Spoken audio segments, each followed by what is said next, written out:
ఈ క్వశ్చన్ చూడండి, which of the following statements are true about solar cell అంటున్నాడు. Solar cell convert solar energy into electricity.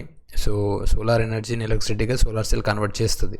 అది ఏ process నుంచి? Photovoltaic effect అనే ఒక అప్లికేషన్, అదే ఒక ఎఫెక్ట్ నుంచి, ఫోటో వోల్టాయిక్ ఎఫెక్ట్ అనే ప్రిన్సిపల్ నుంచి సోలార్ సెల్ అనేది మనకి సన్ ఎనర్జీని ఎలక్ట్రిసిటీగా కన్వర్ట్ చేస్తుంది. These are made up of semiconductor materials such as silicon and gallium. Silicon and gallium, మనకి గ్యాలియం ఆర్సెనైడ్, సిలికాన్, ఇవన్నీ కామన్ మెటీరియల్స్ అనమాట. సిలికాన్ ఏమో జస్ట్ చాలా చీప్గా అవైలబుల్ అవుతుంది కాబట్టి చాలా సెమీ కండక్టింగ్ మెటీరియల్స్లో మనకు సిలికాన్ వాడతారు.